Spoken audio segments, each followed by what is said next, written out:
This is a tutorial video to explain to parents, carers and to students how to make the bookings for the one-to-one interactions with your teachers and also the protocols for the one-to-one sessions as well. So this video works in two parts. The first half will look at all the technicalities around how to book and make appointments, and then the second part going through the protocols.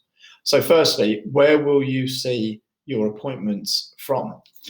If your daughter signs into her Google Classroom, after the 22nd of June, staff will be sending out links to calendar booking pages where students and parents and carers can look to then book and make appointments. So within the Google Classrooms for your particular subject, you will see from the post from the teacher the link to the one-to-one appointment times. Once you click on that calendar, that invite will then take you to your particular booking page for that teacher, and it will open up something similar to this where it will say next available appointment for that particular calendar. Once you've clicked through to the time where the appointments are, anything in grey is an appointment time that you can book. Anything in blue means that it has already been booked by someone else. So once you've decided a time that suits you, and it might be let's say you take this session early on Wednesday morning from 9:30 till 9:40. Once you click on that, you've then got a space in the brackets to make sure that your full name is there. If your full name doesn't automatically come up here, make sure that you put in there your full name so that your teachers know exactly who the meeting is going to be with. Also, in the description, it's really helpful if you put in the subject that you're seeing that teacher for, because it may well be that that teacher has more than one subject that they teach. We would also like you to maybe make a note of any concerns with the work, any questions that you might have, any particular topics that you would like to discuss with your teachers. All of that can go into that description box. Once you've pressed save, that appointment is then booked in both your teacher's calendar and also in your own calendar then as well. And you can view it in your own calendar there, and actually you can either click on that link and have a look at it now, or afterwards, before you're going to be having the meeting, you click on that link from the calendar invite. That will take you directly into the video meeting with your teachers. So all of that will be accessible through your calendar. Right, that's the first part.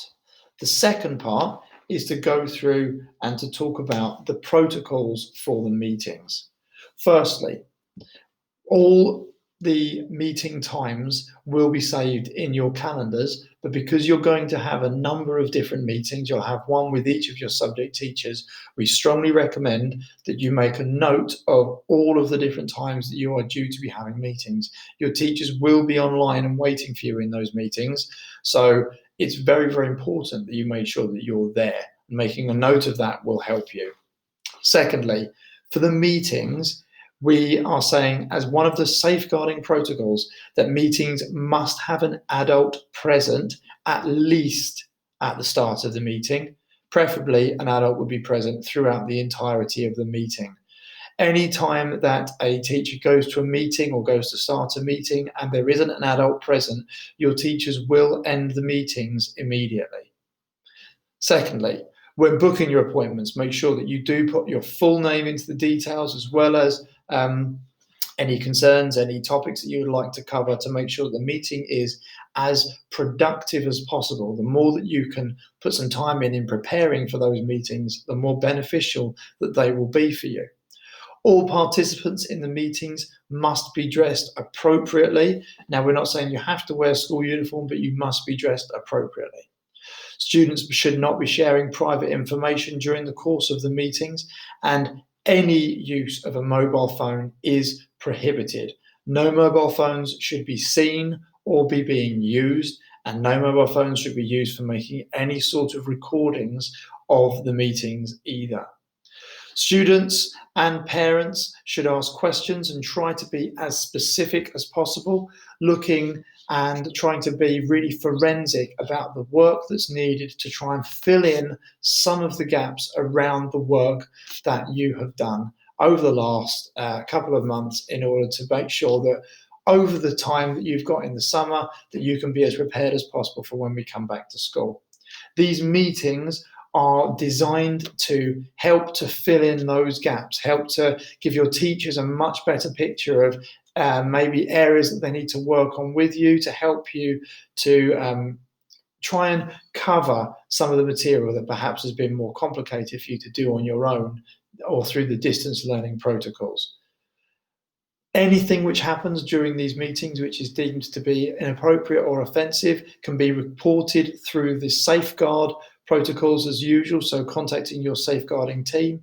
And likewise, any inappropriate or offensive behaviour from students or parents and carers will also be reported and will be dealt with as if it happened in school.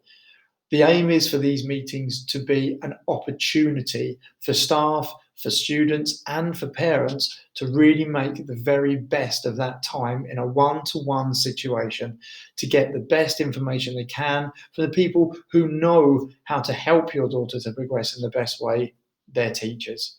So use that time as wisely as possible, and we hope that you find them very useful. Thank you.